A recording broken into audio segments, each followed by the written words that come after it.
Greetings and welcome back to Profneel. It's a pleasure having you here. And Friday afternoon we premiere again. We start this episode with a series, the Maha series. It won't take you more than 2 seconds to guess what this Maha series is all about. It's the Mahabharat, a series on the Mahabharat. The Mahabharat. And I love it. I call it the greatest ever storybook written. The Mahabharata, the longest epic poem known to mankind. It's also known as the largest ever poem written. It's got over 1 lakh shlokas and passages in it, prose. It's the finest, the most humongous, and the greatest story ever written.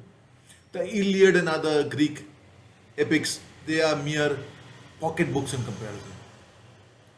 In this series, I plan to unearth many lesser known and many unknown inspirational story. And there's a personal interest in this. My familial relationship with the Mahabharata and its author and its writer, which I'll tell you in the first episode itself. The first episode being the story of the story, the writing of the Mahabharata, how it came up, the original Mahabharata. Vyasa had the story in his mind and he wanted somebody very, very gifted to write it because he had 1 lakh shlokas and passages. I mean, how would anybody lesser mortal write it? Would do justice to it. So he prayed to Lord Brahma on the advice of sage Narada. Lord Brahma advised him to seek Ganesha's help to write. So there goes Vyasa to Ganesha, requested him, the son of Parvati and Shiva. Ganesha agreed, but on one condition. Now this is inspirational. How you counter a condition with another one. So Ganesha said, I will write it, provided you don't pause in between two shlokas or a prose, etc. Should be no pause, should be continuous. Vedvas agreed, but then he stymied that condition. That which is inspirational. Ganesha's condition with a condition. Says you will write, I will narrate without a pause, but then you will only write it once you grasp it and understand it. Till the time you will not write it. So Ganesha said, yes, I will understand, then only write it. And as Rajaji, C.R. Rajgopalchari, the freedom fighter and a great author, describes it. He says it would be such a great visual to just visualize Ganesha sitting on a rock and using his.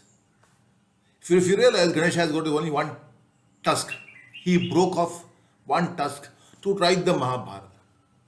So there's Ganesha seated on a rock, writing the narration, and Vyasa is walking around him with his hands behind his back, thinking of a prose or a verse, a shloka, and then Ganesha is there pausing to understand it. But at times Vyasa views it deliberately, spins it around so that he gets that extra time to think of another prose or shloka. So it was narrated by Vyasa, and authored by Vyasa, written by Ganesha, the longest poem, the largest poem, the Mahabharata as we know it. Of course, a lot of the these seekers have trashed it with unnecessary, stupid, fictionalized stories in it. None of them are true. My familial interest or relationship. I'm born to a Iyer family, Tambram, and we have these bloodlines, the Gotra, as they're known. My Gotra happens to be the Bhadarayana Gotra, which is a very rare Gotra. When I was young, I looked down my cousins, the Bharadwada Gotrams, the Kashyapa Gotrams, and all that. I was wondering why do I have this Gotra? In my curiosity, nobody could satisfy that time.